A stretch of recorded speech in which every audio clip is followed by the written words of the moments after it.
Zahvaljujem poštovani potpredsjedniče Sabora, kolegice i kolege. Svi vjerojatno znamo da se okuplja svjetska elita takozvana ovaj tjedan u Davosu, malo skijalište u Švicarskoj.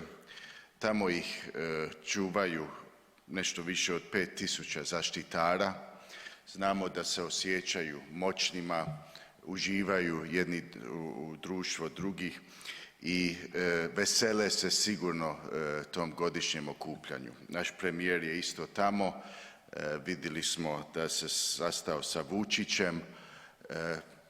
Dapače, nemam ništa protiv takvih sastanaka, ali mislim da imam opravdanu sumnju da malo konkretnoga će izaći iz tog susreta, nažalost.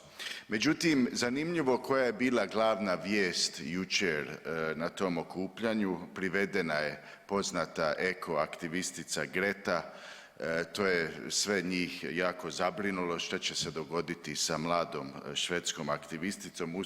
Bila je brzo puštena. Međutim, mislim da ta pojava da jedna mlada aktivistica koja je puna tjeskoba i plaši cijeli svijet od kataklizme zapravo je top tema i pokazuje koliko je udaljeno to društvo od stvarnosti običnih ljudi.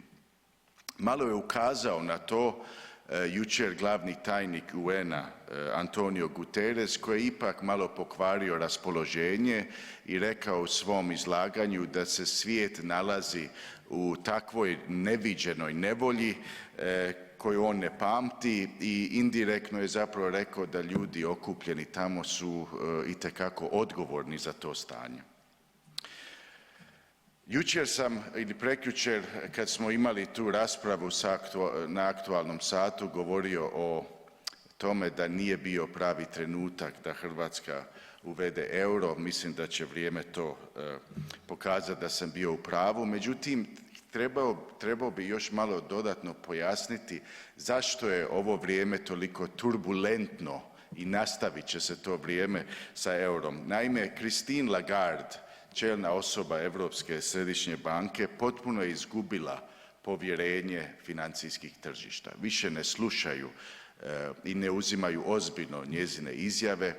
Da podsjetim, prije nekoliko mjeseci je javno rekla da je aktualna inflacija došla iz vedra neba, iz ničega, zaboravivši time da je sama svojim odlukama u zadnjih nekoliko godina upumpala 40% više količine novaca u europsku ekonomiju. Možda je to jedan od uzroka ove nezapamćene inflacije. Tako da i ona, gospođa Lagarde, suodgovorna i kad financijski fondovi veliki nanjuše da čelni ljudi gube sposobnost upravljati sa krizom, onda euro postane metom spekulacije i to će se nastaviti i nažalost Hrvatska će snositi dio posljedica tog stanja, nažalost. Naši građani moraju biti toga svjesni. Druga stvar koju treba podsjetiti je kako na besraman način je farma industrija iskoristila ovu nevolju sa covidom koji zapravo još traje. Još nisam dobio odgovor od ministra Beroša koliko je Hrvatska točno potrošila od prošle godine i koliko planira potrošiti na cjepiva koji znamo nikome ne trebaju i ostat će ogroman višak. Dakle, ti pritisci i način kako je Ursula von der Leyen nabavljala i dogovarala uvjete nabave tog cjepiva je škandalozan i danas je već otvorena istraga oko tog cijelog postupka. Dakle, korupcija nije samo stvar hrvatske politike, nažalost je ovdje to itekako jedan ogroman problem i dalje će biti dok se politika u ovoj mjeri miješa u naše živote i određuje sudbinu ljudi, nego i šire. I mi smo dio toga i moramo biti svjesni da sve što se donosi u Bruxellesu nije nužno dobro niti ispravno.